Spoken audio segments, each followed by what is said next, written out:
It's cold out here and I feel lonely. I know the time can move so slowly, and in the distance I hear voices. Are they real or are they in my head? I'm lovesick. You got me lovesick, and I'm lovesick.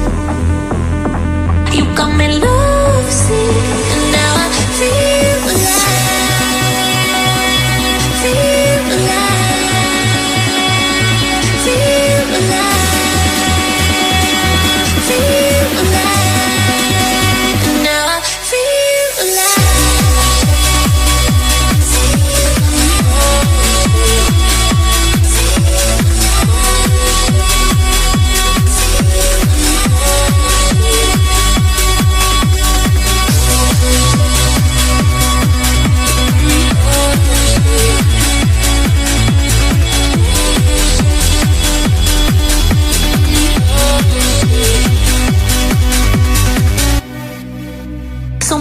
Times they try to change me, and every time it drives me crazy.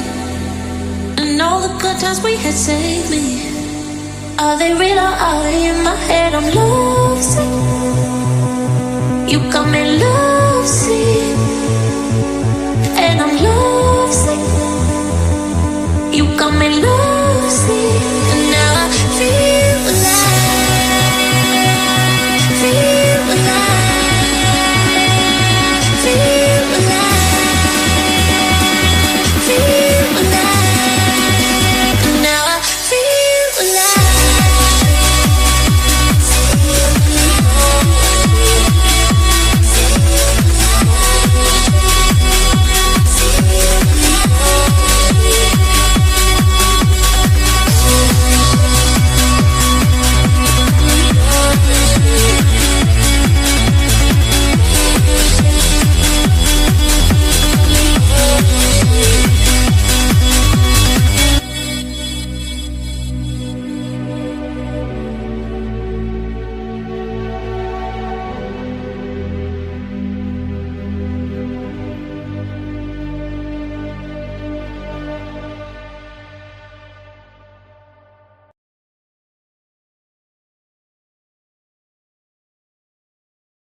Well, hello and good evening, everybody. Welcome back here to Velocity Online Racing, and welcome back to the Apex Hunters Motorsports W12 League. This is round number 2 of this season, coming to you tonight from Circuit of the Americas. My name is Ron Maunz. Alongside me in the commentary booth is Mark Samad. Julien Altena is our producer for today's broadcast, using track cams by trackcams22.com and onboard cams by Julien Altena.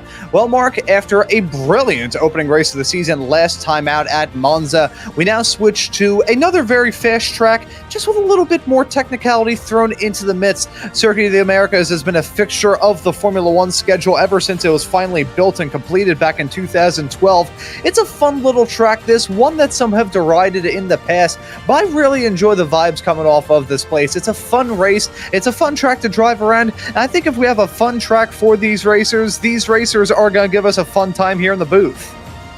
Yeah, absolutely. So it's a very different track to Monza. I mean, like, it's got a combination of high, low, and some medium speed corners as well.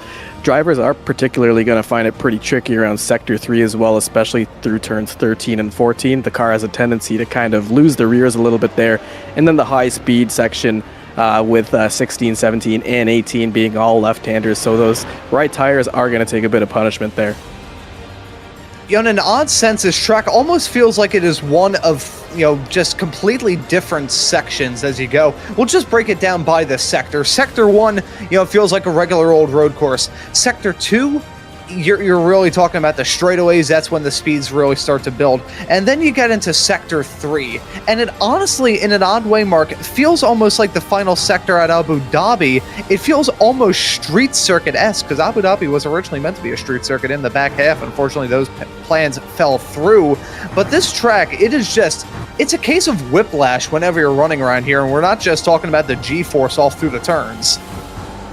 Yeah, exactly. And in that Sector 1, like you were talking about, you got the series of high-speed S's there, and then you got the medium-speed ones coming into Sector 2. Then you got the really long straightaways. So, this season, as well as the tail end of last season, it started being open setup for this league. So every driver is going to have a different setup. So it's going to be interesting to see who kind of makes the decision to run the medium-speed downforce trims on these cars just to get that little bit of extra speed through that long straight in Sector 2. There is a DRS zone there too, so there are some tenths to gain. But, you get a really big combination of some high-speed corners as well in Sector 3. So it is going to be interesting, especially since the track temperature right now is about 36 degrees Celsius. So it is a little hot out there, but, these soft tires should be pretty okay. Everyone's in qualifying trim right now, running low fuel. But it's going to be interesting to see how those tires degrade throughout the race.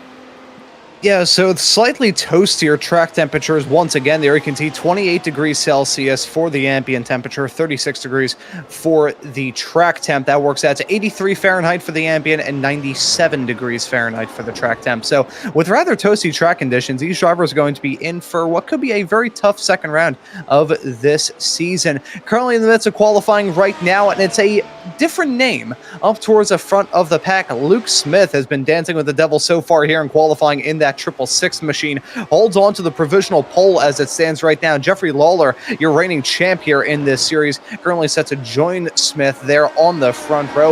Leon Flukinger looking good right now there in the number 99 machine here as well. As we take a look at Kingswell, holding on to P6 as it stands right now. This is probably a good segue to take a quick little gander at our championship points as we head our way off into this round of the championship, because Kingswell was a pretty impressive driver last time out, but it was Jeffrey Lawler continuing on the dominant form that he had back in season number 3. Now holds on to a 5-point championship lead over Nicholas Kingswell.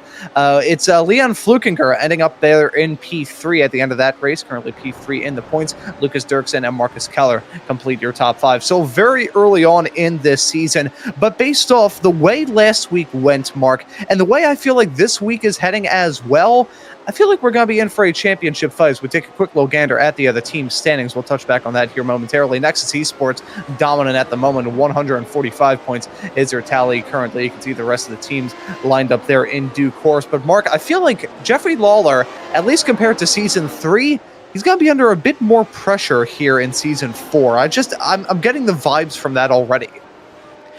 Yeah, absolutely. And Luke Smith isn't a person I've seen in the league before, so he might be relatively new here, but he is bringing on the heat for Lawler. He's currently, 5/10 up from Lawler right now. And, Lawler, I know, doesn't have too much time to practice, so he mainly runs IndyCar, but, he's used to the high downforce. So it is going to be really interesting to see how this season stacks up, especially if Smith makes all the rest of the races. It should be a very interesting battle. And since we don't have an idea of his race pace at the current moment, it could play a little bit differently over the long game, as we are basically at a one-lap shootout per run here at COTA. So very excited to see what Smith has in store. That is a pretty big gap, but I'm pretty sure Lawler can whittle that down just a little bit. But I don't want to discount Leon Flukiger and Nicholas Kingswell as well. These are some very fast people on the grid. Kevin Bolna as well is a newcomer here, and he's looking in top form in P5 currently. Yeah, so keep an eye on that newcomer there, Kevin Bohm, holding on to that P5 spot here on the grid right now in the 031 machine, part of the Sim Racing Quebec stable there here in this race. So gonna be interesting to see what that driver does throughout this season. We did see the other graphic up a few moments ago. We will be heading to Quebec for round number 7 of the season at Circuit Gilles Villeneuve there in Montreal. So maybe a happy hunting ground for Bone when that race comes around here in the not too distant future. And of course, you'll be able to catch the action all season long here on Velocity Online Racing before we get off into the happy few moments here in qualifying. We'll let let you all know that Velocity Online Racing delivers professional iRacing broadcasts, providing an authentic race day experience. Our custom IndyCar style overlay creates a clean and immersive viewing experience reminiscent of professional motorsports broadcasts.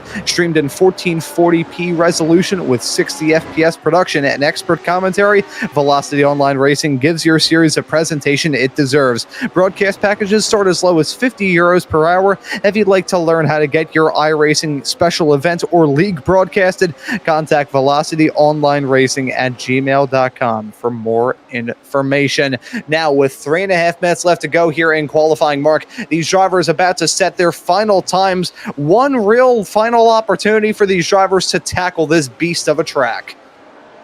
Yeah, absolutely. And, it is a very difficult track to set a pretty good qualifying time on. I myself ran a few laps today. I'm not the best at this track, to be honest with you. I ran around a 133, 134 in qualifying trim. So 131 is quite beyond me at this current point. But it is really about, oh my, that is some steering lock for Smith there. I wonder if his wheel disconnected or if there was some sort of technical malfunction. But as I was saying, it is a very hard track to especially get the power down at this temperature. Those tires are going to be very squirrely out of those corners. So I'm very curious to see. Lawler's on, I think he's on another flying lap right now to try to hunt down that final, 0.5 of a second. So again, going to be very interesting come race time, but I think he actually bailed out of that lap, so he might be stuck with that 131.9 and in P2 for the starting grid.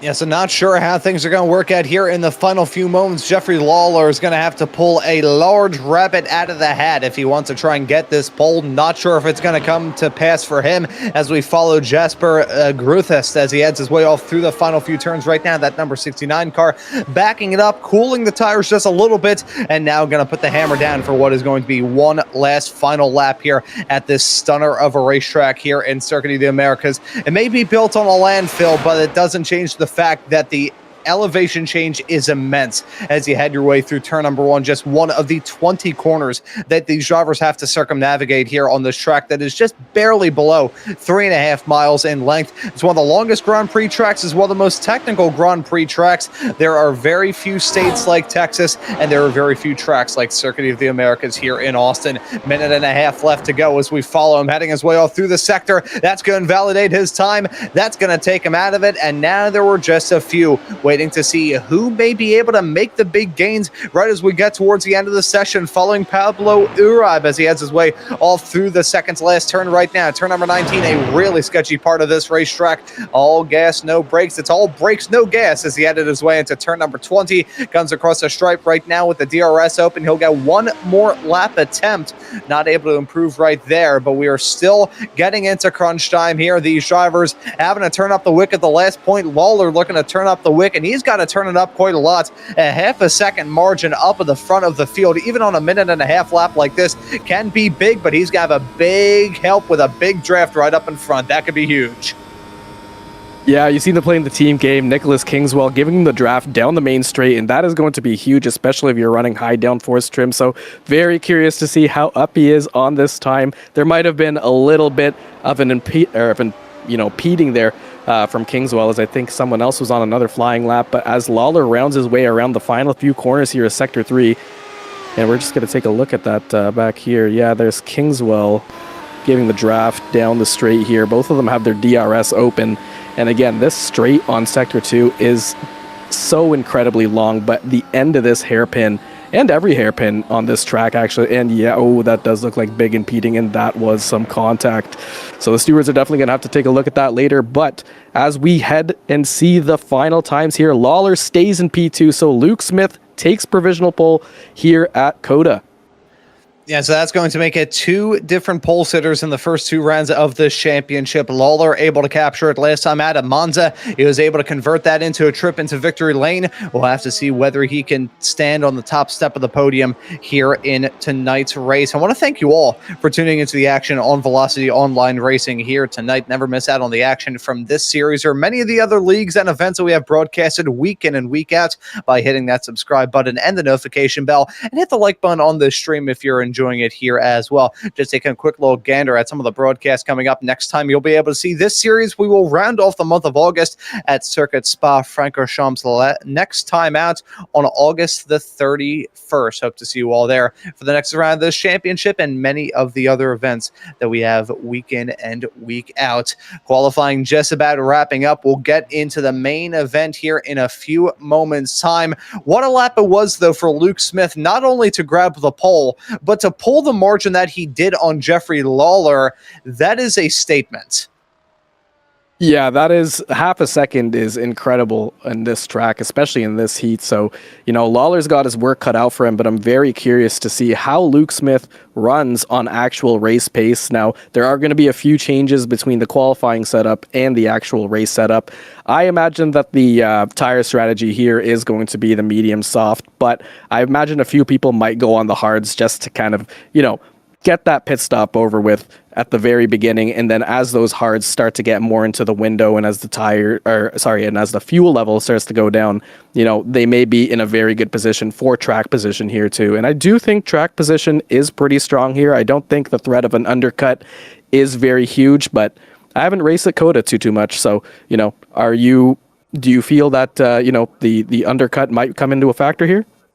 Yeah, I honestly think that it will be rather important here because, as you mentioned, track position critical, whether it be heading your way off through the S's or really just the entire first half of the lap for that matter. You're going to have to worry about the dirty air, and doubly so as you head your way off through that triple apex right-hander of turns number 16, 17, and 18.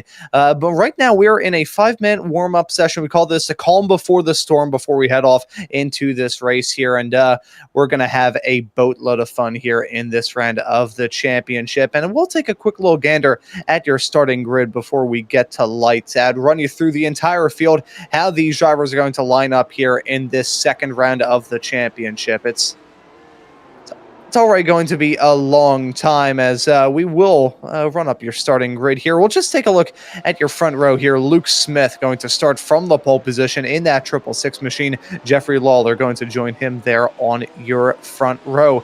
Row number 2, we'll see Leon Flukinger start this race there in P3 in the number 99 machine next to Nicholas Kingswell, looking to back up a very strong run last time out there at Monza. Starting this race from your third row will be Kevin Bone from Sim Racing Quebec in the 031 next to Eugenio Villarreal there in the number 67 machine. Right there behind on row number 4 will be Pablo Uribe, starting next to Maurizio Zavala there in the number 32 machine. Completing your top 10 here in tonight's race will be Jack Jones and Donald Cox. I think we'll let the rest of the grid roll out in due course, so we'll give that a little bit of time. We'll go through the rest of your pack here, fully name them and fully list them out right before we get the green. But I got to say, one thing that's really standing out to me here, Mark, is just how competitive this season has already been. Of course, we did see some drivers really give Jeffrey Lawler a headache last time out, seeing it once again. But in terms of the pace of your top 10, it's a lot more tight-knit than it has been in some of the previous rounds that I got the opportunity to cover towards the tail end of last season. Oh, definitely. And I mean, that top 10 is bunched up within basically a second of each other. And even in the midfield too, you're also just, off by a second there. So it is going to be battles at the front and at the back. It's fun watching the front runners go, but those mid-pack battles are just absolutely insane too, because everyone is so close in skill comparison here. And, it does really show the level of, skill with the car and skill around the track to be able to extract everything that they're getting. So, getting in the 131s, 132s, even 133s on a hot track like this is pretty nutty. So I expect to see some great things. I mean, I've raced alongside, these guys in past seasons. And one thing I will say is, I don't know if you've ever seen him, but Jasper is just an absolute demon off the line. So I expect him to just kind of bolt up the middle or even on the outside into turn 1. So I expect to see some pretty cool things for him in the beginning too. That'll be a little bit tricky starting this race in P14, but if you can get a good start, avoid the mid-pack shenanigans heading into turn number 1 here at COTA. That'll do you quite a lot of good here as we get into this race. I'm looking at the practice times that we were seeing a little bit earlier on here, and I gotta say, one driver that's standing out to me, Mark, is Leon Flukinger. It's actually the fastest driver in practice at a 1:31.2. For context, Flukinger's qualifying time to put them third on the grid was a 1:32.1. And our pole time was a 1:31.4. So, gotta wonder whether the speed from that number 99 car may convert here into the race. Yeah, I definitely wouldn't discount Leon out of there. Leon is an absolute monster of a driver, and he's got some pace to match Lawler and even excel in that. So definitely going to be interesting to see what he does. I know in the last race, there was a little bit of contact that may have happened, and then a little bit of a change in strategy. He was just kind of stranded in P3 and wasn't really in the fight. But it seems like he has quite a bit of pace on this track. I know he does have quite a bit of experience here as well. But yeah, it's going to be interesting what he can do. And I imagine especially with the practice into qualifying, we are going from a green track in practice to a little bit more rubbered in. It is very hot on the track. Right now it's currently 100 degrees Fahrenheit, so 38 degrees Celsius. So that might, make some of that rubber just a little bit more slippery than actually giving you the grip that you need in that qualifying session. And over the course of the race as well, it's going to start to get more rubbered in. So, degradation is going to play a major factor here. I think this track does have quite a bit of wear, especially on the lefts. But yeah, it's definitely going to be interesting to see what everyone's sort of strategy is coming off the line here. There's going to be a whole lot of different factors afoot here in this race. The hot track temps, the nature of this circuit. Going to have to talk about tire wear as we go throughout this race. Strategy as well. But I think the main strategy for these drivers is not what they do out there in the pits. It's going to be how they tackle turn number one. And they're going to have to do that here in a few moments' time. Warm up drawing to a conclusion. These drivers are going to get sent back down to pit lane and get spat out on our grid for race number 2 of this season. And once again, happy to have your company on Velocity Online Racing for the second race of the Apex Hunter Motorsports W12 League. Let's bring the action here at Circuit of the Americas. This wonderful motorsports edifice in Austin, Texas. So one of the newest tracks in the entirety of global motorsports. Let's take a look at your starting grid once more. Starting this race from the pole position is going to be Luke Smith in the 666 machine, able to get the job done over your race winner last time out of Jeffrey Lawler. Row number 2 here in tonight's race, going to see your third place starter of Leon Flukinger and the fourth place starter of Nicholas Kingswell. Row number 3 will be Kevin Bone next to Eugene Villarreal. Row number 4 will see Pablo Valenzuela Uribe start this race in P7 next to Maurizio Zavala. Jack Jones will be alongside Donald Cox completing your top 10. Flavio Hulk will be in P11. Mario Diavolo will be in 12th. Vincent Hamill will start this race in P13. Jasper Van Gruthus will start this race in 14th. Philip Allen in P15. Alec Hinchcliffe is in 16th. Frankie Franccio will start this race in 17th. Cesar Bustamante there in P18. Andre Alfreri in P19. Manuel Vargas completes your top 20. Few more drivers left to go, but forget about that. We've got ourselves a green. Lights are out. Drivers are on their way. Trouble there farther in the mid-pack. Drivers running into each other. That's a good start there for your front-running drivers as we head our way into turn number 1 for the very first time. It's a fantastically smooth start there for most of the front pack. Luke Smith getting off to a flyer. He jumped down to the race lead, but Jeffrey Lawler not letting him escape, even through the dirty air. Heading his way off through the S is going to try and keep him honest as we head our way off now into the start of sector number 2. It is Luke Smith there in the race lead. Jeffrey Lawler in P2. Leon Flukinger, Nicholas Kingswell, and Eugene Villarreal will round out your top 5 as we head our way down into the turn 11 hairpin for the very first time. Yeah, and that was a great start from Luke Smith. I mean, he did everything he absolutely needed to do to get off the line and just get clear of Lawler. So he's got 0.6 of a second for the gap right now. And it actually looks like they're starting both on hard. So this might actually be a repeat of what we had last time with the hard going to the soft strategy later on. And as we see here, we have Donald Cox going down the inside of Zavala here. And that was an excellent move into the hairpin there. And as we see now, we're following along with Mario Diavolo getting a little bit wide on the exit of the hairpin there. And as I did mention, these hairpins are very tight. I mean, they look pretty wide on the stream, but when you're in the car and you're traveling at that speed, they are absolutely, it is just you got to get the protractor out. It is an acute angle to the T here. But following along with Luke Smith again, 0.8 of a second, the gap between him and Lawler. So he's doing a fantastic job leading this race. And I said it was a smooth start for most of the field. It wasn't a smooth start for everybody. There was trouble all through the S's. That unfortunately has left Philip Allen with a missing rear wing, has also given a meatball flag to Ian Feaster in the 117 car. He's had to draw back to pit lane. Incident there as they headed their way off through the S's. Unfortunately, I believe for Feaster, that will likely end off any sort of hope that he had of contending here in this race as we follow Uribe heading his way through that downhill right-hander, turn number 2, off into the S's once more, finds himself running in 10th as it stands presently. Keeping an eye on Kevin Bone coming out of the pit lane right there. So already seeing these drivers come down pit lane, although I'm not entirely sure whether most of those are just a conscious call or whether or not it's because of damage. I think for Kevin Bolna, I think it was actually damage. He came into the pit, so he's probably going to go for the long haul now, swaps to some hards, and just hope for the best. But he did qualify extremely well here, so I have no doubts that he is going to make up on that pace as we're looking at Jack Jones right now up against Flavio Hulk as he goes down the inside into the hairpin and does make that move cleanly. Gets a little squirrely on the exit there, so he does get back. Oh, and now he's about to lose another position here. And yeah, he just goes a little bit wide through there. So yeah, those hard tires are getting just a little bit, too hard to kind of fire up as he takes the position back from Grothies there. But he is following along now with Hulk. But as those, hard tires start getting a little bit more fired up, it should be pretty okay a little bit later. But those mediums are still in prime position for grip right now, probably until around like lap 12, lap 13. So we are going to get DRS this lap, I believe, actually, as we cross the line. But no DRS has been deployed on Hulk's car. Or Jones's car, I'm sorry.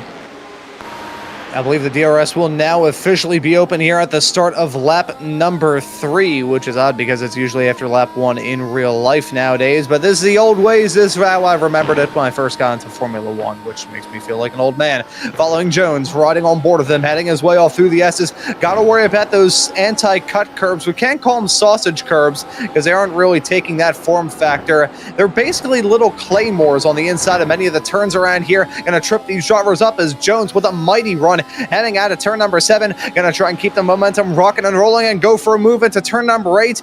Definitely pressing square to intimidate as he ended his way through turn number 11, but not able to make it work there quite yet. Jones, though, gonna enjoy the draft, maybe going to enjoy the DRS here as well, as we see these drivers potentially squabble up, heading our way down the back stretch for one of the first times here in this event. It is a premier overtaking opportunity for this field, heading your way down into turn number 12, but you've also got to have a lot of bravery to be able to make it work consistently.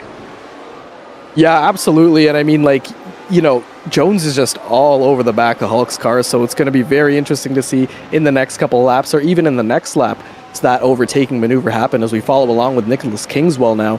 He's just right behind Leon Flukiger, and they are heading their way up the main straight into turn 1, and turn 1 is a very interesting one because there is a massive incline here, and it's going to add a lot of compression, which is going to allow these drivers to brake a little bit later than usual up here. But it does catch some people out, including myself. But this is a very interesting battle for P4 right now. Both of these drivers on the hard tires, I believe, so they're going to be on the same strategy as well. So it's going to be interesting to see if there's a shakeup between our top 4 here, all in the same tire, likely all in the same strategy, and it's going to be who bites first at that point. Yeah, and I'm enjoying the call of these racers deciding to start on the hards. With how scorching hot the track temperatures are here in this race, you can't really risk it otherwise. 40 degrees Celsius for the track temp, that's 104 Fahrenheit, which, moving away from the numbers, that is too darn hot for the tires on these W12s. We don't really talk about the nature of this car. It's kind of overshadowed by the Mercedes W11 from 2020, but although the W12 ended up losing out on the Drivers' Championship in a totally uncontroversial circumstance, Max Verstappen, later on in 2021. This car is an absolute monster. Downforce, yes, it's got that grip, mechanical grip. It has got that in spades here as well. It is one of the quickest Grand Prix cars that has ever been designed and ever hit the racetrack. So to run around this racetrack on some softer rubber in conditions like this and try and keep those tires underneath you, that's not even a matter of juggling chainsaws. That's basically like, negotiating with a maniac. Yeah, and exactly. I mean, like, you know, the W12 compared to the W13 too, like the W12 is for all intents and purposes easy to drive, but the hard thing about it is driving it well. I mean, you can get in this thing and you could just, you know, take the corners as they come, but and as we look along with Jones now down the inside, and yeah, you know what? Oh, this corner gives me a lot of trouble. So fantastic overtake on his boards, but you know, as I was saying, it's very interesting and like it's very easy to kind of handle the car, but handling it well and as well as these drivers are doing right now, you know, it's a knife's edge. You got to be on peak performance all the time, but you got to be thinking about saving your tires, managing your fuel, especially since, you know, we are in open fixed setups now as well. So some drivers might actually underfuel their cars and may need to save some fuel going forward to make it to the end of the race. Yeah, we did hear last week in the interview with Jeffrey Lawler how he was having some troubles actually making it to the very end of that race on fuel, but not really worrying about that too much right now is Nicholas Kingswell getting a move done there on Leon Flukinger. That's a swap of spots for your final podium spot, as give me a case of that double vision side by side heading our way down into turn number 12 and contact on corner exit. That is a big incident there, and unfortunately that is going to end Jasper Van Groothuis's race just like that. Huge contact, major damage on that car, and it'll end in the blink of an eye. Let's take a look at this incident. Side-by-side racing again through turn number 12. You can work on entry, but on exit, that's where things get a little bit stressy. Yeah, I think Jasper was trying to, you know, defend and just kind of like shorten that distance there. And as the wheels just clip, he just finds his way around. But he was trying to just make that, you know, exit for was that Jones there? No, it was Hulk there, just a little bit more difficult, but unfortunately he squeezed himself a little bit too much and did get, you know, the black flag there for some repairs. Well, unfortunately there, I guess Hulk really do smash. I'll be here all week, folks. Try the veal. Just saw a swap-a-roo there of spots. That's Bone getting a move done there off through the final sector of the 031 car. The debut driver came into the pits very early on in this race to switch over to the hards. Is right now running a very well-composed event. Is maybe going to try and eyeball a move in the not-too-distant future on a Hamill, although that will take a little bit of time. Currently a 3.5-second margin between your 13th and 14th place runners right now, as I believe we've had some trouble for Smith up the front of the pack. Okay, he briefly got abducted by a UFO. He's been spat back out there onto the racing circuit, but those connection issues are scary for multiple reasons. Number one, if you get connection blink out as you're going side by side with somebody, like Luke Smith may end up being with some lap cars here very, very soon, that is a horrifying prospect for all parties involved. That's problem number one. Problem number two is a recent addition here on iRacing, the matter of the internet connection meatball flag. If your internet connection is poor enough, iRacing will bring you back into the pits and not allow you to rejoin the race until it is resolved, which for anybody running this race with a Wi-Fi modem made out of a cereal box can be a bit of an issue. Yeah, and you know what? It did happen to me once before, and it totally broke all the confidence I had. So I did not get back on iRacing until I was hardwired directly in. I was living in the boonies. I had the fixed wireless. It wasn't worth it at that point in time. But, you know, it seems like everyone here has likely a stable connection, so hopefully for our race leader, that doesn't mean he will disconnect anytime soon, because he has pulled a monumental gap on Jeffrey Lawler right now. But let's not forget that Jeffrey Lawler and Nicholas Kingswell are teammates in this, so they are racking up a mountain of points as it comes, and it does give them a little bit of an advantage, especially for team play, if one of them wants to pit a little bit earlier and potentially slow Smith down. So there are going to be some team decisions made here as we look towards Eugenio Villarreal right now, making a move down the inside into turn one and gets it done very comfortably.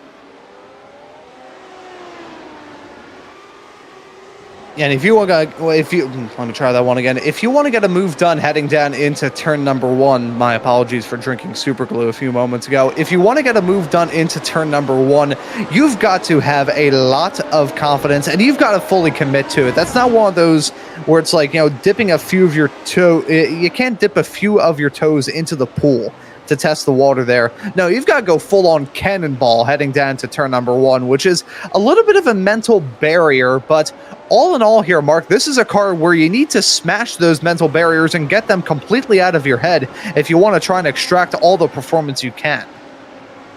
Yeah, absolutely. And like you said, too, just the commitment into turn one is what the other drivers are going to be looking for as well. You can't just line up a move and then kind of fake it out and just kind of hang back a little bit. They're going to anticipate that you're coming in for that line, too. But at the same time, you can play a lot of mental games here at COTA as we're looking along with Flavio Hulk.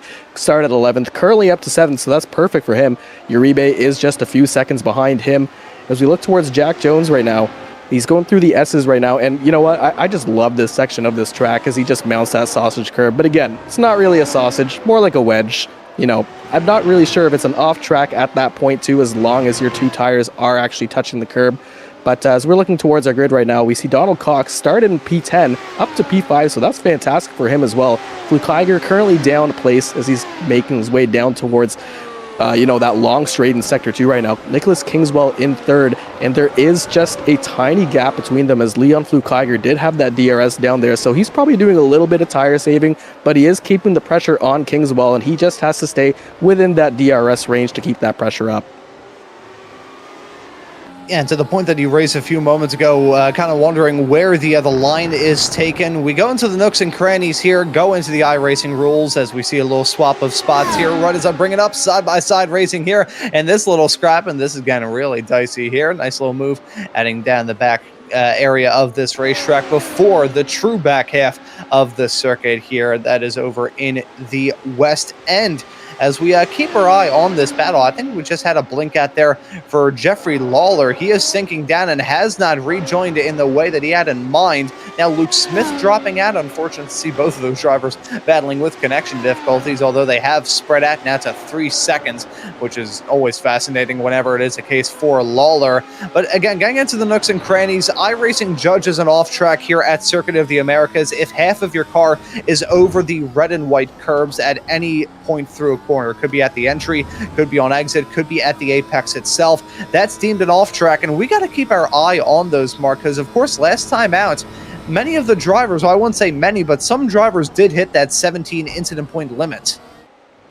Yeah, they definitely did, and we're definitely going to have to keep an eye on that as well. You know, like the incident limits or the incident points do rack up fairly quick here as well as we see Bustamante, kind of getting into turn one there. And this was kind of the conversation we had. You either got to send it or you don't, but that was maybe a little too far back to actually send it. But again, the mind games work wonders here. If you can just get anyone offline, even just for a split second, or to even pick up an incident point, that kind of works to your advantage.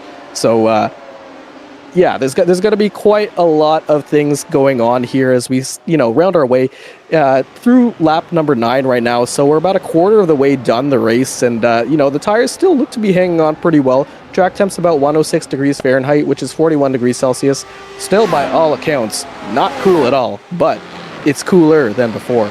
So this probably plays to some advantage with those tire-saving tactics.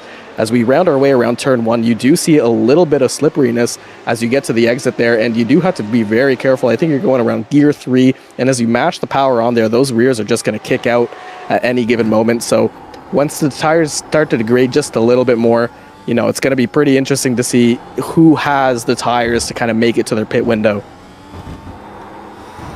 And one of the worst parts about overheating tires here in this W12 is you can't really get them back on your side. That is basically the permanent end to that relationship between the car and the rubber. It's almost like burning a bridge. I think about managing the tires here in this W12, and I say this with love. It's one of my favorite cars here in this sim, but this is being said with brutal honesty along with it. If you've ever been wandering around a store, doesn't matter whether it's a grocery store, a department store, doesn't really matter what the deal is, and you see a young parent who is on their first child dealing with oh my goodness me, we were 3 wide heading our way out of turn number 13, have to draw attention to that. My goodness me, these drivers playing with fire in this fight between Flukiger and Kingswell heading off through the 3rd sector right now. But if you've ever seen a parent struggling to calm down their toddler, having a public breakdown, having a meltdown out there in public. I say this as somebody who occasionally had that as a toddler himself. That's kind of what it's like dealing with the tires here on this car. Once you heat them up just a little bit too much, there's no real resting spot to be able to, let those tires finally get back on your side, especially with the rears. Oh, as my goodness me, Kingswell goes for the dive heading into turn number 1. Flukengerga swaps sides, trying to go for the overcut, heading off through turn number 2, side by side on corner exit, close to ending in tears. Flukenger going to have to back out. But again, talking about the overheating tires here, Mark, once the rear tires overheat, you've got to be even more gingerly about your approach every single time you try and gun it out of one of these turns. Yeah, absolutely. And, like Flavio Hulk and Uribe just kind of learned that right there. Those tires are screaming by the time you get to the braking zone into turn 1, especially when you're going almost 300 kilometers per hour and you just mash it down to about 80 when hitting your brakes. Those tires, you're asking a lot to do. So a lot of things you're going to be hearing about, racing car drivers and like sim drivers in general is, the string theory, right? So like, especially into a corner like turn 1, you're almost at about 100% brake pressure at the peak, and if you're turning at the same time, you're gonna have a bad time. There's only so much you can do with these tires, but I mean, especially for those hard braking zones and when you're following in someone's wake, DRS, trying to get a move done, you're asking a lot more than usual out of those tires. So it's just taking life out of them. And Flukiger and Kingswell, were having that battle into turn 1. Cox and Uribe are currently having it right now, so they have to just keep the momentum, but not ask too much of the tires, especially since we're only on lap 12 here. It is going to change a little bit of that strategy, especially if you're taking too much out of the tires right now. So some of the medium runners might be thinking about going on hards at some point soon. So there are a lot of different things to manage. But yes, to your point, there is no going back once those tires are out of that window. Yeah, once you cross over to the point of no return, it's like a black hole. There is no coming back from it. So these drivers definitely having to walk around this race very gingerly, very carefully. One small little misstep and the consequences will absolutely be dire. Up at the front, though, it is still Luke Smith leading. Jeffrey Lawler is your P2 runner, although Lawler continues to deal with connection issues, continues to blink in and out. As we see a driver that we already saw involved in some trouble a little bit earlier on, it's Gruthist in that number 69 machine. We saw him involved in a collision heading out of turn number 12. The one benefit these drivers have is that they do have a faster pair. Granted, it's only one faster pair, so it's basically just, one reincarnation and then you're done. But it's still enough for Gruthist to get back involved in this fight, as he will go side by side, heading his way down the backstretch, heading into turn number 12. Not really a battle of notes between those drivers, but still an interesting point to raise there either way. Right now, Gruthist trying to get out of the way of Donald Cox and Jack Jones directly behind him. So that's part of the reason why there's a little bit of tension there. And that, we're hearing as well a penalty for Flavio Hulk. And that, I gotta imagine, has to be for incidents. We've seen him already get involved in a couple of tussles so far this race, and he may have finally stepped over the edge. Yeah, and there's half the car going over the red and white, as you were saying. And with the tussles that we've seen here too, for anyone who hasn't actually been on iRacing, so whenever there's contact with another car, it is going to be 4x incidence points. So you're going to get 4 right off the bat there. So as you see Flavio Hulk coming through the pit lane to serve his penalty. Now, when he's serving his penalty, he cannot actually take a pit stop. So this is going to be a drive-through for him, and it is going to cost him quite a few places. But, when we were on board with Jasper Grotheist, those drivers who got into early incidents that early on and are now on the hard tires have a very tall order to fulfill. They're going to be looking for about 30 plus laps to try to get to the end of this Grand Prix without another pit stop. So that is going to be likely it for them. I think it's going to be the best strategy to try to run these to the very end of the race. And another person that we kind of saw this happen to in the beginning too was Kevin Bolden, who's currently in P12. So he's made up a mountain of positions because he was down in P22 just a few laps ago. And so keeping our eye on the Canadian running in this race. It's been a pretty good performance right now for that driver of the 031. One of the runners on hard tires. Your top 4 made entirely of hard runners, as the only driver inside the top 5 running on the mediums is Cox in the number 37 machine. So there's definitely a joke to be made there, but I'm not touching that with a 10-foot pole. We keep an eye on this little pack, heading our way down into turn number 11. That could have ended in tears there. Whenever we get to see side-by-side racing heading into turn number 11, or drivers even tempting fate with it, I always get a little bit worried, because it's almost like turn number 1, just with even less of a shot at getting a move done cleanly. Yeah, absolutely. And it is a downhill braking zone too, so you got to be a little bit more careful. You don't have that compression going uphill to kind of brake a little bit later. But luckily, all those drivers did manage to get through just fine, as Hamill just goes a little bit wide there, which allows is that Villarreal right beside him on those hard tires. Those hard tires are looking pretty good right about now. Most of the field are on them. You do get a few people who are on the mediums right now. Hamill is also on the hards. So, and yeah, this is Bayer right now chasing down Hamill as we do get down to the end of the third sector here. There is going to be our DRS zone, as you see Bayer just braking super late up there, and it is going to be the DRS zone that we see up here getting down into turn one, and there is that compression, like I mentioned, that's going to allow you to brake a little bit later as Eugenio goes down the inside. Hamill trying to cut him off as well. Both of them make it into turn one. Is there contact? No, that's perfect, and these guys are very...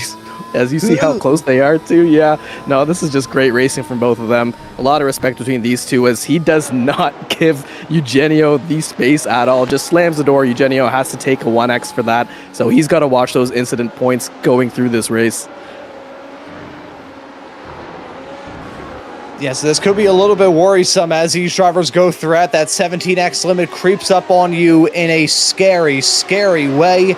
But thankfully, these drivers will not get disqualified if they step over any more. The bad news is they'll pick up another penalty every single 6 incident points after that. So this could be a very, very stressful night for these drivers up and down the pack. As we continue to look at here in this action all around the field, we've got little cliques forming throughout the field. Kind of reminds me of my time in high school now that I think of it. We've got small little packs, small little cliques, small little groups forming, and these small little cliques don't want everybody else joining in their little party there. So we see right now one maybe starting to develop as we ride on board with Alfieri heading his way off through this section. May get stacked up a little bit, as I believe it was Hulk running into difficulties as he headed his way down through what is the sketchiest section of the entirety of this racetrack. The run from turn number 13 through 14, 15, and into turn 16 where he loops it around.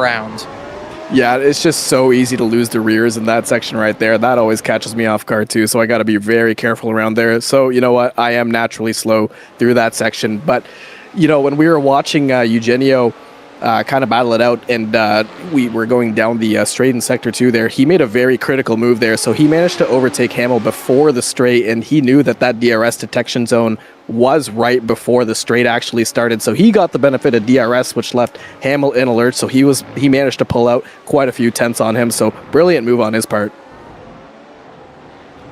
Yes, brilliant overtakes indeed. We've seen these drivers be able to execute very, very well so far here in this event, but if there's one man who's been able to do it the best, it is Luke Smith. Continues to hold on to that race lead. 3.8 seconds is the margin between himself and Jeffrey Lawler, and off the back of Lawler winning the race from the pole position last time out at Monza, looking to try and replicate that same form and really buck the trend of what we saw towards really most of Season 3. Start off Season 4 with 2 separate winners, 2 separate pole sitters in the first 2 races of this season. Granted, they are very different tracks, but that would still be a good little point to raise either way.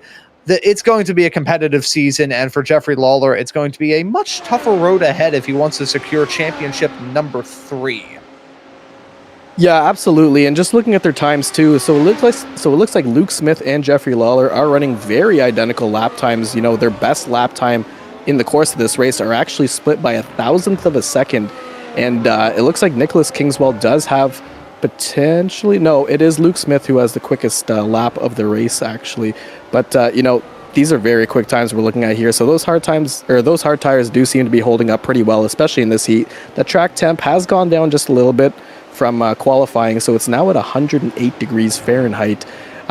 So, you know, we are going to see some people thinking about pits, especially on those medium tires very, very soon here. But Lawler does have quite a bit of a mountain to climb. The gap is now 4.3 seconds, so I feel like he may want to think about, you know, what he's going to do for pit strategy here. I imagine the hard runners are going to look to pit around lap 30 to get, you know, a good solid 12 laps out of those soft tires. And especially in this heat, I don't think they could do anything really more than that, you know, effectively. But you are seeing a lot of switcheroos happening here. You just see people coming onto the hairpins here, just in the main straights, just a little bit wide, and then, you know, the position just gets taken from them. So it's fun to see these kind of like games that people are playing on this track.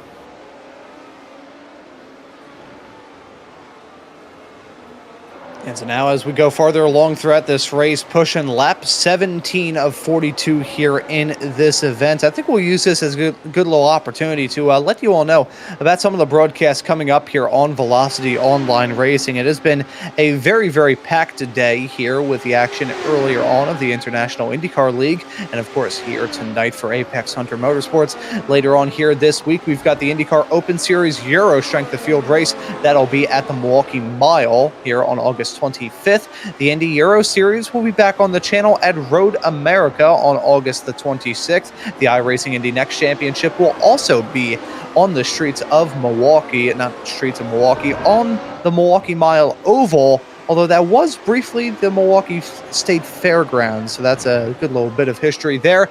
The Apex Hunter Motorsports W12 Series will be back here on the channel at Spa-Francorchamps to round off the month of August, and then to start the month of September, we've once again got the IndyCar Open Series Euro Strength of Field running at Laguna Seca, the other site of this year's IndyCar season finale. All of those times listed out in Central European Summertime. Check your local listings by clicking on the YouTube channel here. 18 laps on the board, so a decent way left to go. But I don't think these drivers are worried about the laps left, Mark. More so, I think they're worried about one big thing that they have coming up, and that is the pit stops. Yeah, those pit stops are going to be tricky, especially at this point in time. As I mentioned, I think the medium runners are currently going to be looking at the hards. I don't think they can make the medium soft work, especially in this heat. But one person who is going to be worrying about his pit stop for sure is Jeffrey Lawler. At his position right now, he's got a lot of tools at his disposal, and that is Bolna in the back of...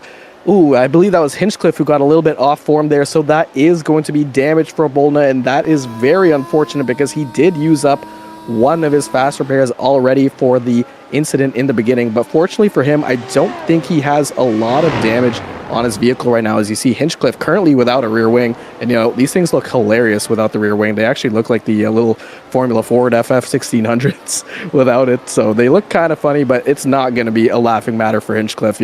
He does not have a wing at the current moment, and he's forced to take a pit stop early and probably swap to those hards and hope for the best till the end of the race. Yeah, unfortunately there for Hinchcliffe, series admin here in this championship, finally returning after a couple of weeks off on vacation. You have to come in, repair that car, take a new rear wing, and be off to the races. That's going to use up his one fast repair, I believe, so he's going to have to be very, very cautious as we go throughout the rest of this event. You brought up the comparison to the FF1600, and as somebody who's covered that car for... oh boy, many moons between league racing and the official FF1600 series back in the day over on another network. It is a very, very good-looking race car, but one that somehow actually handles better than the Mercedes W12 with a missing rear wing. It's actually so good at taking corners that you'll take the same turn 7 times in a row. So the more you know, I suppose, as we continue to keep our eye on the action here and keep our eye on Smith cutting his way through the lap traffic. We talked about the advantage that these drivers have getting that track position, but for Smith, who hasn't had to worry about dirty air from his competition, does have to worry about it here from the lap traffic, which some would argue would maybe be worse because of the pace differential. Yeah, absolutely. And I mean, it just is a part of the, race. Just kind of encountering the lap traffic, and everyone is doing a very good job at kind of getting out of the way here. But as you did mention, there is going to be a lot of dirty air, and it does play to a very big detriment, especially for the front runners currently right now. Just making your way past the blue flags as well is just going to slow you down just a little bit. But especially on the high speed corners, it's imperative that you do have clean air or someone punching a hole directly in front of you. If they're about 1.5 seconds away, you're going to have a big wake that may upset the car into some of these corners. But, everyone is doing a fantastic job about letting, these front runners just duke it out. But the gap between Smith and Lawler has dropped just a little bit. It looks like Smith is running a little bit in the 136s right now. Lawler currently running 135.7s, so he is on a charge right now. And what I expect is going to be happening is Lawler is trying to make these tires go very long, so he was just looking after those tires in the opening stages while the car was still full of fuel. And as that fuel starts to burn off, that car is getting very much more lively, as you do see that time drop down just a little bit more to 3.2 seconds. So it is going to be a very, very interesting situation when both of those drivers actually pit. Speaking of pit stops, here is Donald Cox out and away down in pit lane, going from hards to hards. So still going to have to run on a different tire compound as we go throughout this event. He's got at least one pit stop taken care of, but may not have nailed that down exactly to plan. Do see a tire swap there as we head our way down into this stage of the race, getting close to that halfway mark. You brought up the matter of dirty air, and that is certainly a factor here at COTA. Kind of want to go into a little bit of the nooks and crannies here. There's a fantastic shot here of Pablo Urab. You can see there the front wing on that car. Now that looks pretty complicated, but this was actually a byproduct of F1 simplifying this era of Formula One aero regulations. If anyone has ever taken a look at the front wings that were in the sport from 2014 up until about 2018, lots of different elements. I remember the Ferrari's front wing during the 2018 season having about 50 different components on it. Now, is that front wing completely simple? No. It makes an IndyCar rear wing look like a piece of origami for that matter. However, it does mean that this car punches a slightly smaller hole in the air than the car would have done a couple of years ago. However, there is one downside that comes with this car, and it's kind of the way the Mercedes wanted to design their stuff. What came back to bite Mercedes in the area where the sun doesn't shine come time for the ground effect regulations in 2022, or the reason why they had the bad porpoising problem, was that Mercedes always strived to generate the most amount of theoretical downforce in their cars as humanly possible, which is part of the reason why their cars were rocket ships. It also helps with a very good engine they had throughout most of those original V6 1.6 liter hybrid regulations. But also developing a boatload of downforce creates a big hole being punched in the air. It makes the dirty air strong. It makes the draft even stronger, though. And thankfully for Bone, going to try and use that to his advantage, but he overshoots it heading into turn number 12. With the yin of it being a good overtaking opportunity, comes the yang of it feeling heartbreaking whenever you have a lockup.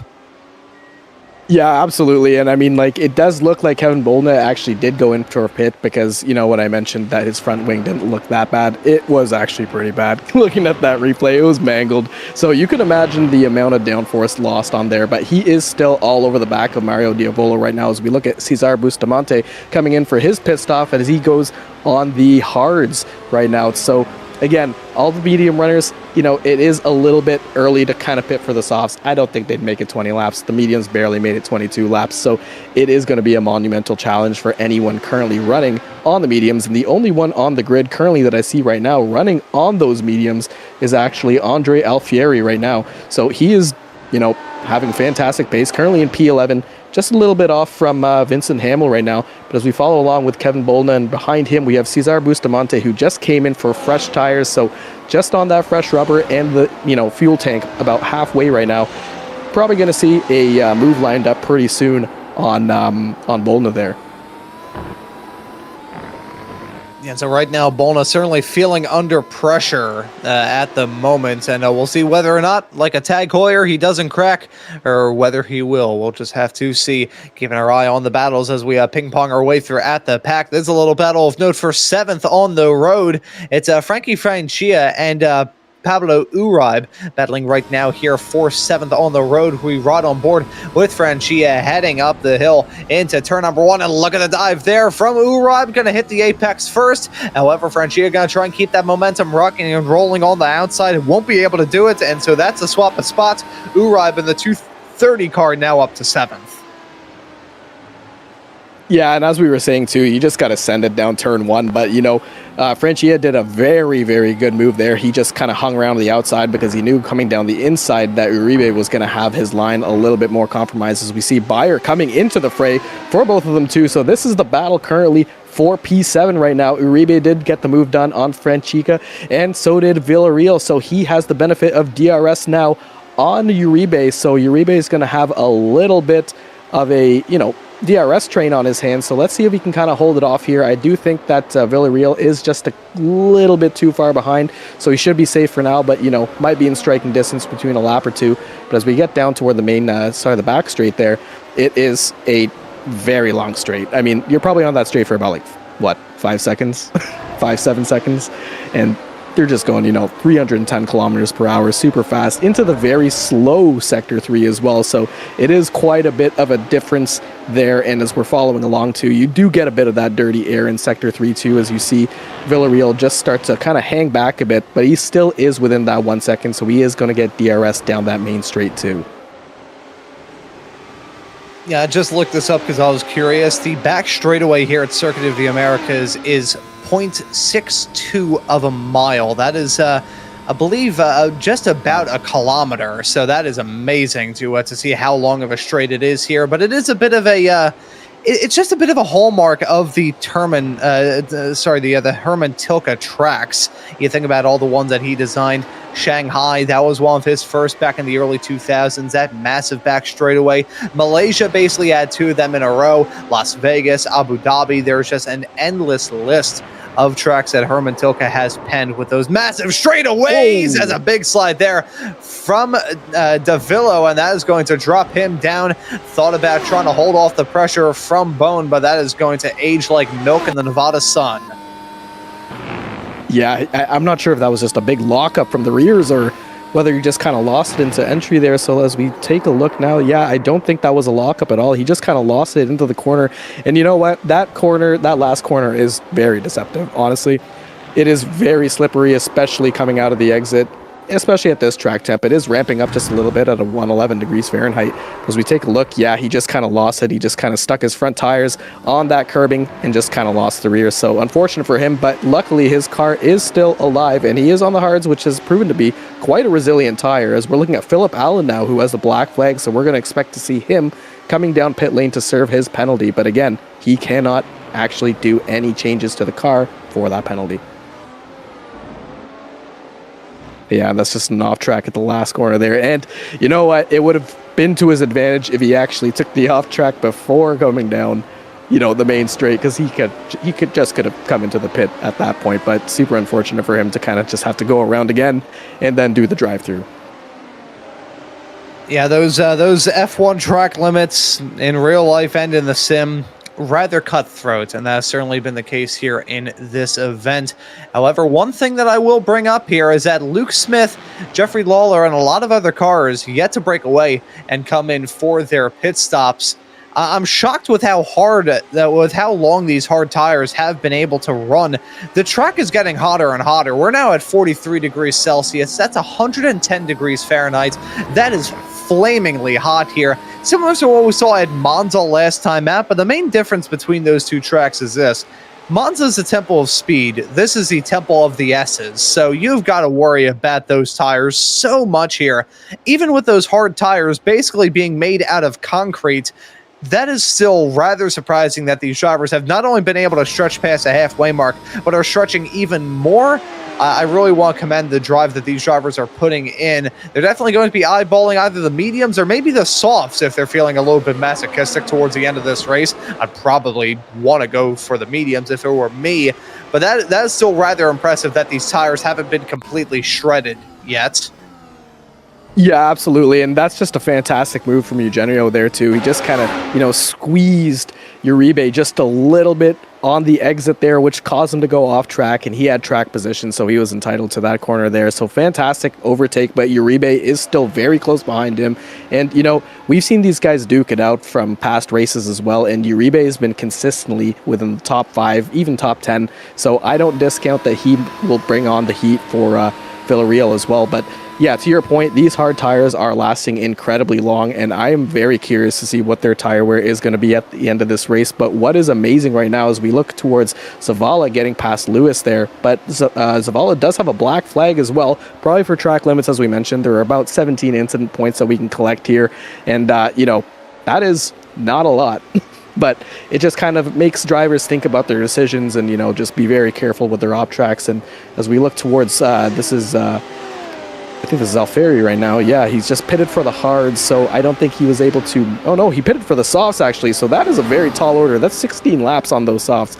Not sure if that's going to make it, but in the next about, 5-6 laps, I do expect to see Smith, Lawler, Flukiger, and Kingswell coming in for brand new tires, but I think Kingswell actually did pit, so that's why Flukiger's ahead of him.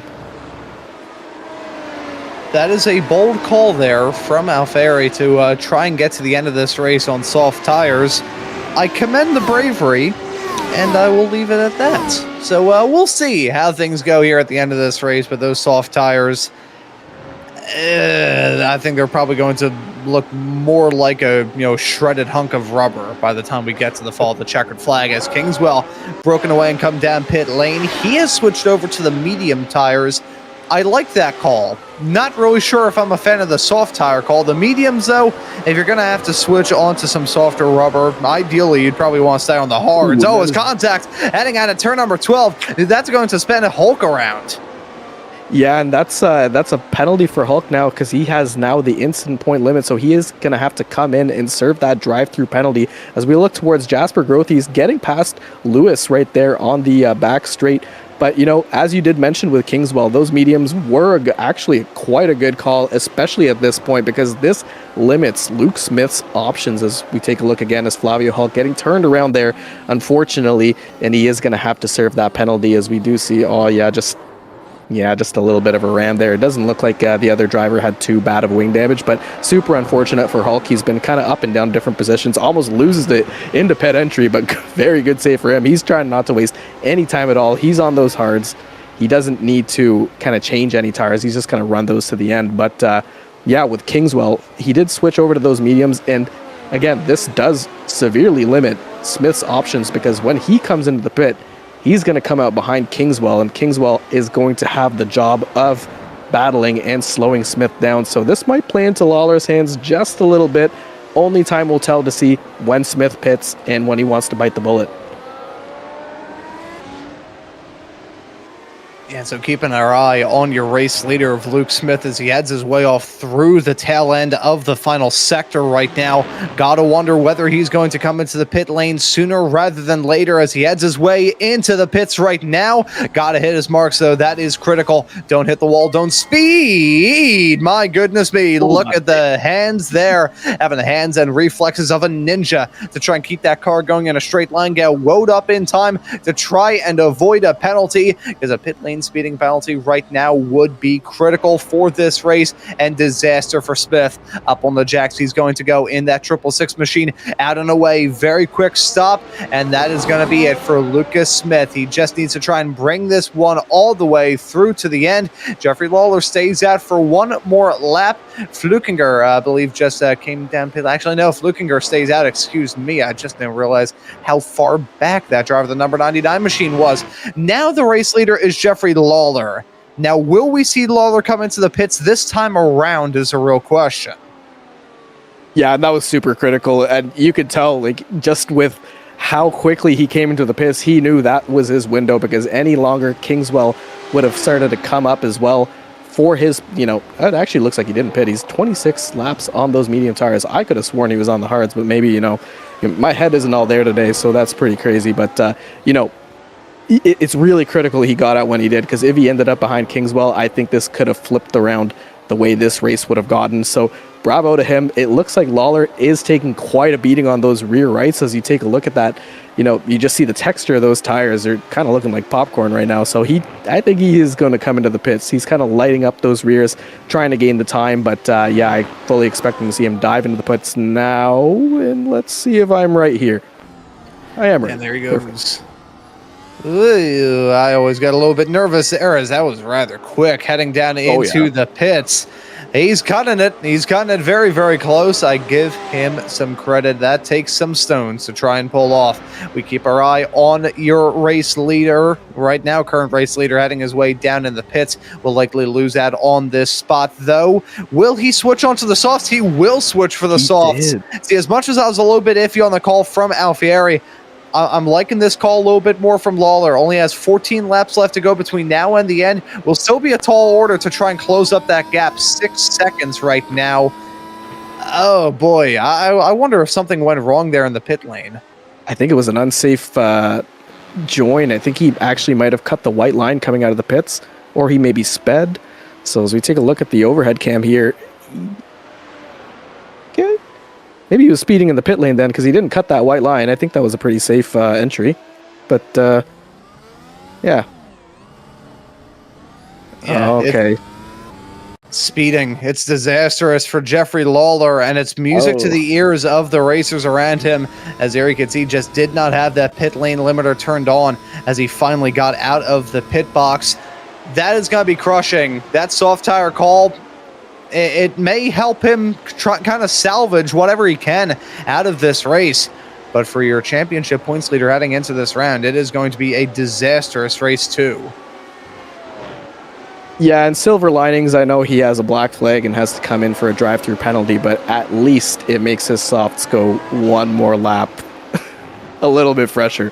So that might play a little bit of an advantage, but it is going to help Leon Flukiger get that much closer because Flukiger is on those softs too, and I think those are fairly new as well, so might see a scrap between both of those, but you know, Flukiger is about 20 seconds behind right now, and that is Jeffrey Lawler coming in to serve his time penalty, and we'll see how close Flukiger gets in here, but I don't think it's very long. I mean, it is a pretty long straight, but you know, maybe about 10 seconds, 15 to actually get through.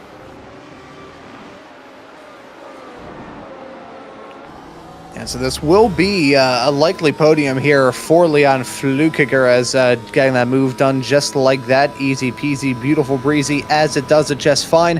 Flukiger running on the soft tires here, so again, fascinating to see that call to come into the pits. If there is a time to try and lean on those soft tires, if you do want to lean on them at all, now is the time before those tires get too scorching hot. The track temperatures again increase 44 degrees Celsius right now as Lawler there in the pits. There you can see him serving the penalty. Disaster strikes for him. That is a tragedy for what could have been a real interesting battle as we get towards the end. He's out and away. Not a lot of, foul done, but certainly a lot of harm as he finally rejoins the track and heads his way through turn number 1. But 111 degrees right now for that track temperature. That's 44°C. Ouch. Yeah, that's all I could say too. It's hot. And that looks like a driver in the... Yeah, that was a driver in the wall there. Looks like they just spun out of the last corner as Smith passed by, but I'm not sure whether Lawler actually took a new pair of soft tires too when he came in to serve his penalty, but I'm not sure if it was a stop and go or... Actually, you know what? If it's speeding in the pit lane, it was stop and go, yeah. So I think that stop is actually about like 24 or is it 40 seconds in iRacing, but that cost them quite a bit. Yeah, so unfortunate to see him down there, but this is just the way it goes sometimes. But as we thought in the qualifying session, Smith is bringing the heat, so this is something that we can definitely get used to in this league, especially when it comes to every single one of the races. But as we take a look at Jasper Grothies now, just getting across, and I believe that's the black flag for him, so he is going to have to serve a stop-go penalty. So as we saw, Grothies was in P8 when the race started. He actually started in about P14, got all the way up to P8, had the little incident and dropped down to the bottom of the grid. He managed to claw his way back up to P16, but unfortunately for him, that might bring him back down to about P21.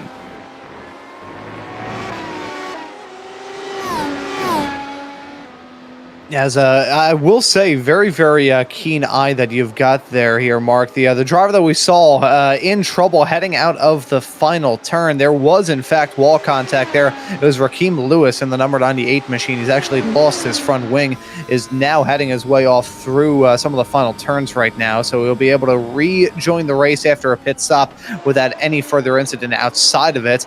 As we have a low battle going on right now for lucky spot P13. Alfieri looking for it on Bustamante and contact. Mate, what in the world right there? That right there. That's the benefit of drivers racing on different continents. You can merge in with one another and be totally fine.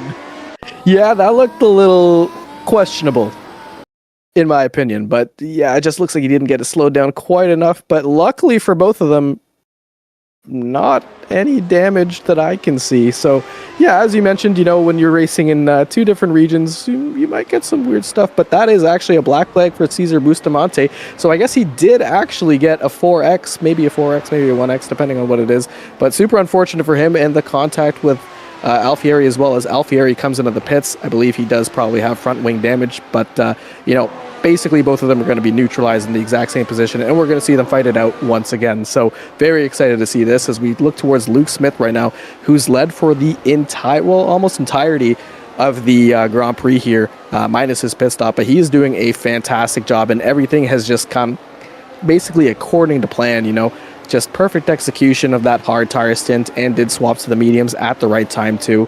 These softs are going to have a very hard time kind of staying in the window for the majority of the race, and Fluke Heiger with 11 laps left, going to take a look at his times and see what we're kind of looking at here, but it is going to be a little difficult to bring that across the line, I believe.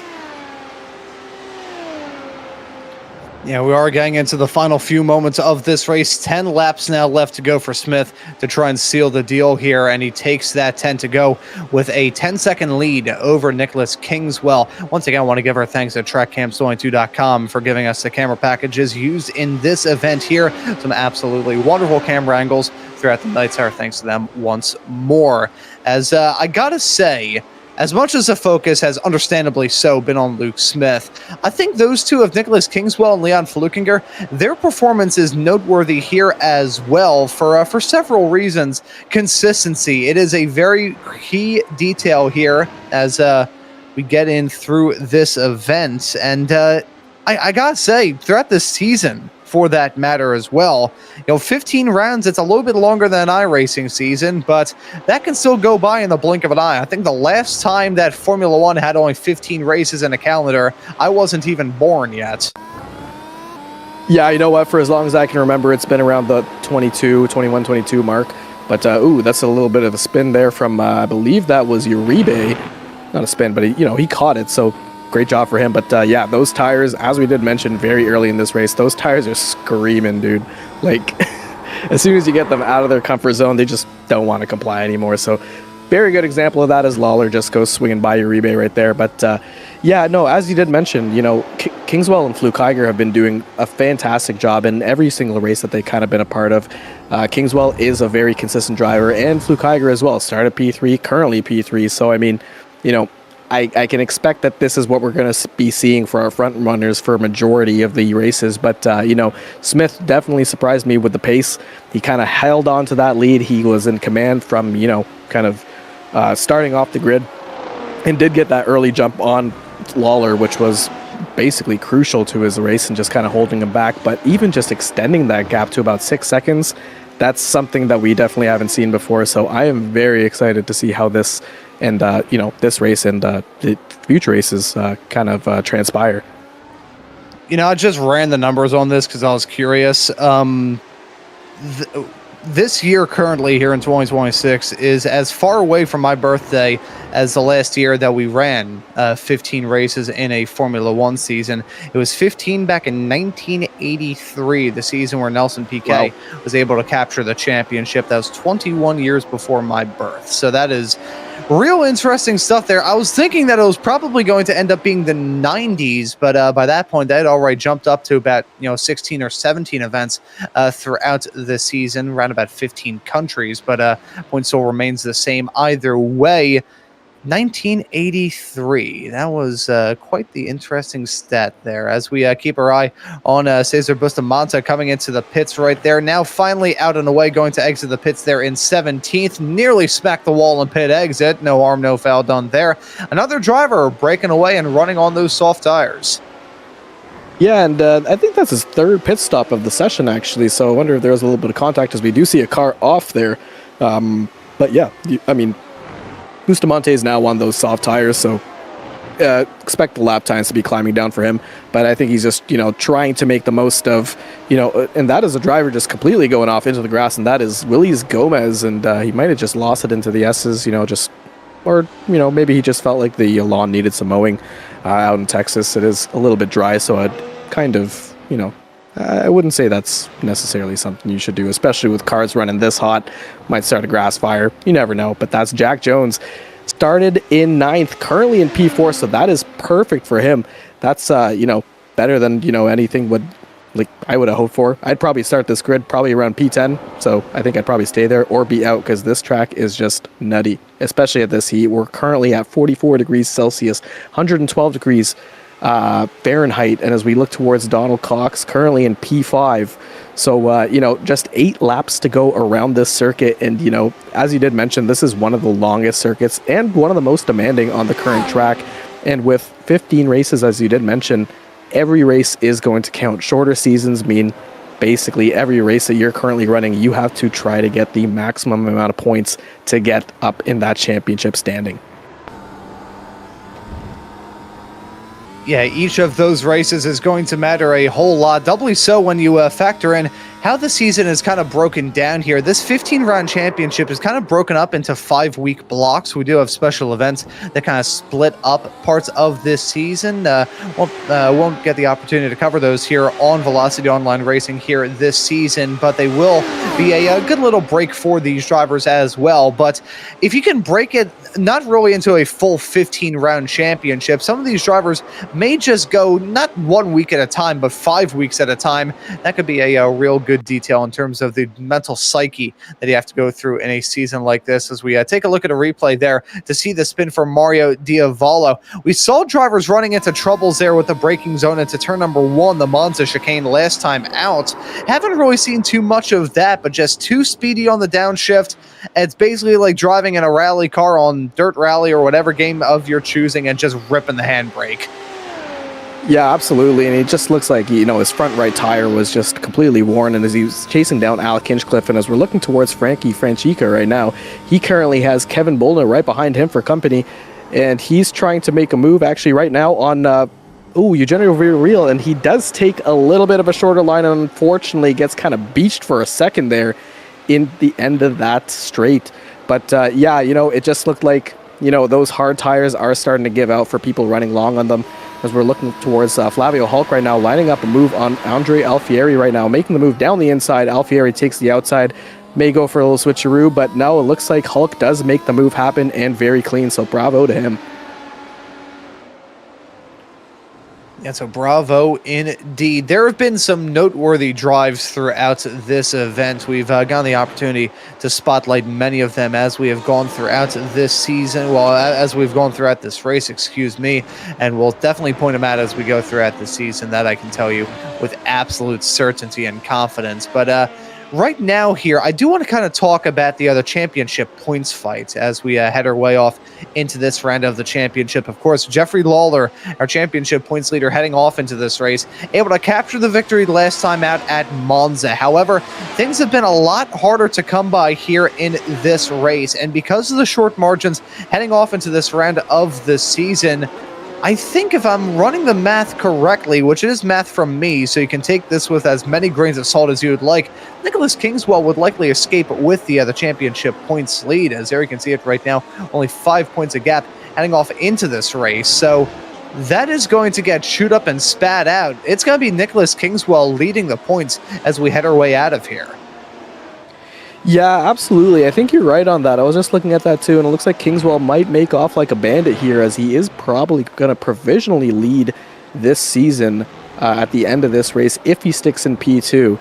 And with the way things are, Smith, I believe, if I'm right, may actually make his way up to about P4, P5. We'll have to see when the standings are actually decided, but I've just also heard that Franchica, Vargas, and Diavolo all have black flags, and Diavolo is disqualified from the race. So very unfortunate for him, but he was having quite a good race here, but just a few of those incident points just may have just kind of racked up and just kind of led to the disqualification. But looking at that that hairpin into the back straight there, you saw that front right was just a little bit too worn. So running too long on these tires is going to be kind of like a detriment to some of these drivers. And, I love that shot just kind of going through the S's here as we take a look now at Frankie Franchica coming out of the pits after serving his penalty.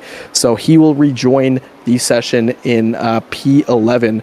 And Alec Hinchcliffe is about 30 seconds behind him. So I think it's pretty safe to say that he will have P11 at the end of this race with 5 laps to go.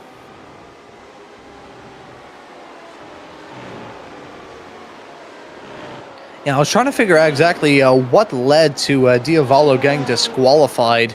Because as I said a little bit earlier on in this broadcast, you do not get disqualified based off incident points, but I think he may have gotten disqualified for not serving the penalty.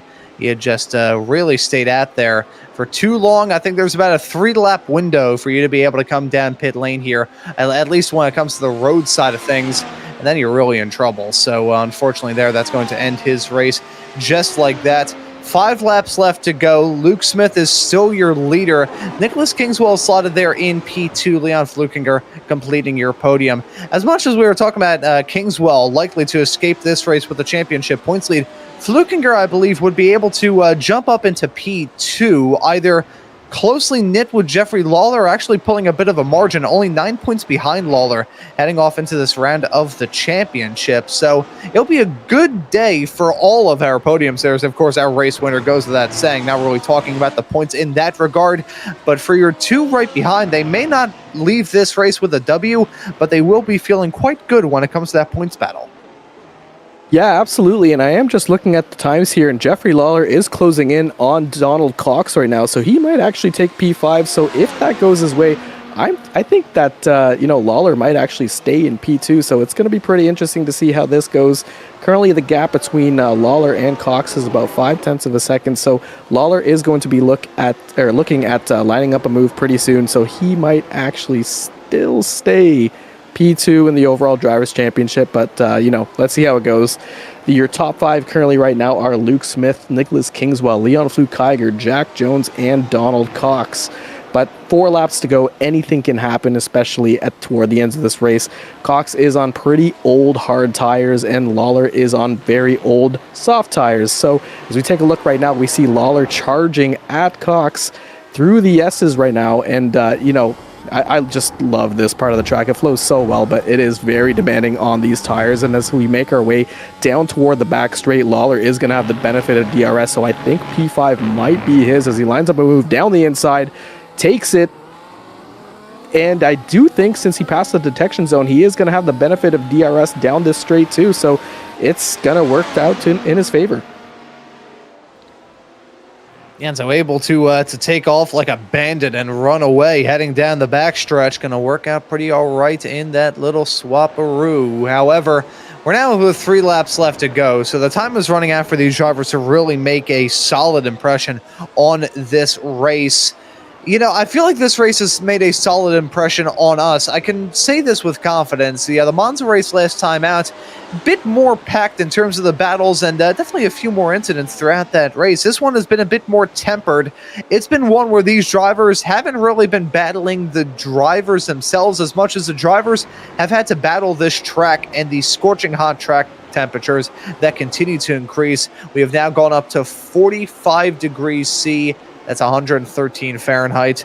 This has been a real tough race on these drivers' hands.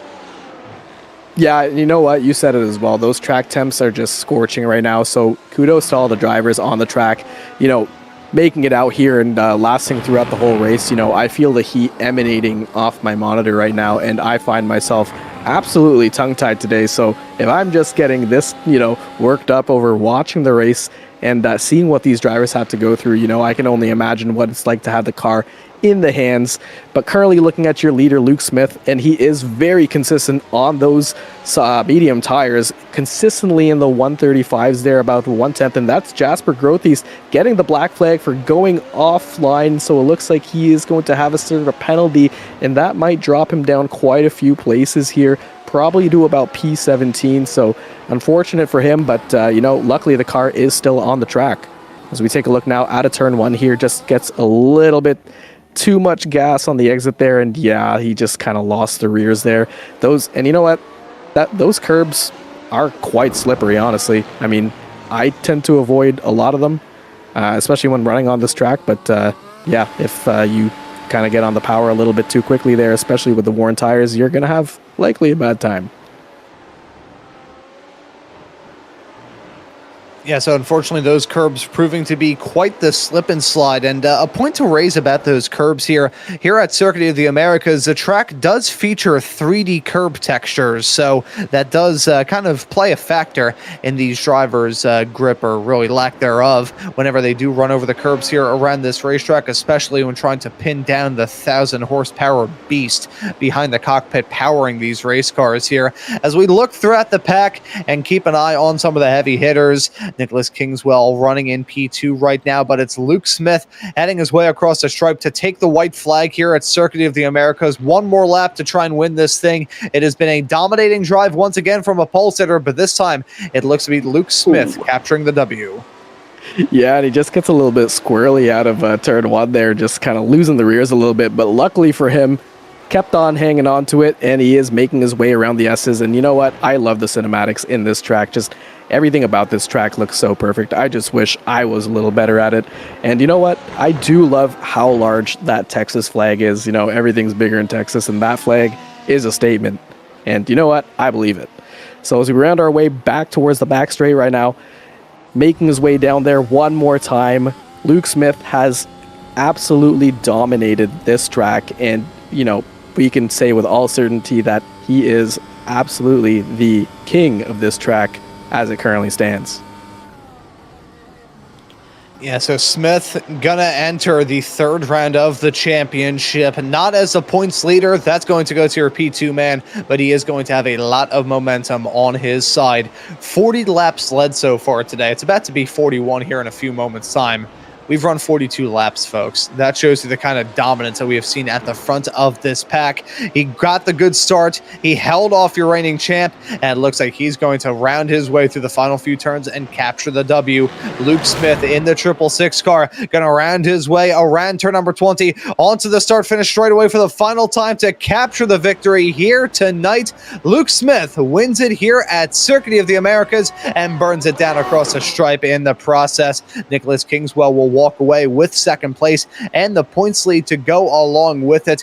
Good drive there for the Canadian. Leon Flukinger a few turns away from a P3 result. Pretty consistent, was quickest in practice, third quickest in qualifying, third quickest here in the race. Flukinger rounding out your podium, going to jump to P2 in the points with a result like that as well. Some brilliant drives throughout the pack, and the drivers who were able to see the checkered flag, they deserve their flowers because that was a feat in and of itself. Yeah, absolutely monstrous drive from everyone. You know, just the track conditions today, the battles that we've seen too. So, you know, these drivers were giving it their absolute all. So kudos to everyone. But, you know, Luke Smith dominating a performance. Nicholas Kingswell proves once again that he is a powerhouse around these tracks as well. And Leon Flukiger just proving that consistency every single session. Unfortunate for Jeffrey Lawler for getting the speeding penalty. I would have definitely liked to see a battle for first place. But, you know, Jack Jones as well, massive kudos to him. He managed to capitalize on that race start as well, starting from basically midfield up into P4. So that is an absolutely phenomenal position for him. Yeah, some fantastic runs throughout this event. Some other drivers running into difficulties, but that's just the nature of this track. You got to give a little, you got to take a little, you got to do whatever you can here at Circuit of the Americas to come out clean and come out with a good result. Many drivers able to do that. A lot of the drivers were able to go through this race with minimal incidents, some, if any, at all. Here are your results at the end of race number 2, the Apex Hunter Motorsports W12 League season. It's Luke Smith capturing the victory over Nicholas Kingswell in P2. Leon Flukinger will round out your podium in third. Jack Jones will finish this race in fourth. Jeffrey Lawler is in P5. Donald Cox comes across the stripe in sixth. Pablo Valuenza Uribe will finish this race in P7. Eugenio Bayer Villarreal will be in eighth. Vincent Hamill will come across the stripe in ninth, with Alec Hinchcliffe completing your top 10. Mark? Yeah, in P11 we have Flavio Hulk. In P12 we have Andre Alfieri. P13 Maurizio Zavala. P14 Jasper Van Grothes. P15 Cesar Bustamante. P16 Raheem Lewis. P17 Manuel Vargas. P18 Willis Gomez. P20 Frankie Francica. P21 Mario Diavolo. And in P22, we have Philip Allen, P23, Craig Yor, P24, Kevin Bolna, and P24, Ian Feaster. So I believe all of these folks were disqualified, unfortunately, for some positions. But again, fantastic drive for everyone who drove out there. The conditions were super tough. So amazing job to everyone out there. It was a tough race, but it was very entertaining. Yeah, that it certainly was. And looking at some of the upcoming races here in this season calendar as well here, Mark, next time out, we're going to be running at Spa. So we continue on a little bit of whiplash here in the opening 3 rounds. Monza, the Temple Speed Coda, a little bit quick, but a bit more on the technical side. Spa, it is basically both of those cranked up to 100. Oh yeah, and I mean every one of these drivers knows Spa, but it's going to be a good race. There's definitely some amazing overtaking opportunities around Spa, and the scenery is just absolutely beautiful too. So definitely stick around for that. And after Spa, we have Miami, which is a very technical track as well, and a street circuit. So I'm very glad to see that we have the first street circuit on the calendar in the first third of this season. Yeah, so just waiting to see whether or not we can have a chat with our race winner here in this second round of the championship. It was a fantastic drive for him to be able to capture the victory, and I believe we can now drag him into the broadcast booth. So, Mark, I'll let you have a chat with our race winner, Luke Smith, able to put on a rousing drive to capture the W. I will pass the mic off to you, my friend. Luke, how you doing? I'm good, thank you. How are you? Not too bad. Honestly, dominating performance, man. How do you feel about that win? Pretty good, thank you. I've always loved Kota. It's probably one of my favorite tracks in the world, to be honest with you. Up there with kind of like Suzuka and stuff like that. It's just, especially in these high downforce cars, you've got like a lot of grip through the high speed stuff, and it makes it so fun to kind of just get the car flicking left, right, and it's a really satisfying place to be. Perfect. I mean, like, honestly, it was really satisfying to watch you, especially in quali, and just kind of breaking away from the very start of the race. And you know what? Full disclosure, I did call you the King of Coda, so you do get that title for now until someone else dethrones you. But we'll see if that ever happens. Talk me through your race, and kind of talk about the degradation factor, and were you feeling a lot of pressure from Lawler in the opening stages of the race? How was that? Yeah, I mean, it was definitely a little bit nervy at the start. I mean, obviously being the first time I've done kind of a proper full distance race in this car, it was a bit different. Jeffrey was definitely keeping me on my toes. He was always keeping the gap pretty close. Similar to what you see in real life F1 as well. Like, he may not have been kind of like constantly pressuring, but just having him there as well is still going to be it's going to make sure that I keep doing good lap times, keep being consistent. I mean, after the pit stop, obviously it became a little bit easier. I don't know what exactly happened to him, but I think he got some sort of penalty for like a pit lane infringement. Also, as you were mentioning tire wear, it was horrendous, which honestly was quite fun to deal with, because I know that anytime I've driven Formula One cars before on iRacing, it's always been very low deg. Like, after about 30 laps, you'll have about 20% tire wear. It's nothing really big. So to have so much tire wear today was actually quite fun and a nice challenge. It was definitely a super hot track, and honestly, man, we were looking at your times, and you did a fantastic job with the tire management, and honestly, just a fantastic job overall. We're I think I speak for everyone here to say that we definitely are expecting and anticipating quite a few close races between you and the front runners. You've definitely proven yourself to be a very, very phenomenal driver. So kudos to you on the win. Is there anyone you want to give a shout out to? I feel like he'll hate me if I don't do this. So shout out to Lucas, who wasn't racing today, because we made a little setup together. Another shout out I should give is to all the kids out there who dream the impossible. You can do it too, man. That one's for Jack Jones. Other than that, on a genuine note, Lucas has actually been very helpful in terms of getting me up to speed in this car as well. And especially with making the setup, he did do a very good job of that, and this car felt amazing. So, yeah. Perfect, man. Well, up to speed you were, and up to speed in P1 you were as well. So fantastic job. Great meeting you, and definitely looking forward to seeing you in the next race. Yeah, hopefully I'll be seeing you here as well. Again next week? Yes, sir, at Spa. Yes, absolutely. All right, well, I'll see you next week, man. Take care. And that right there was our race winner, Luke Smith, joining us here on the broadcast booth. I kept calling him Lucas a couple of times during that broadcast. I apologize to you, Luke.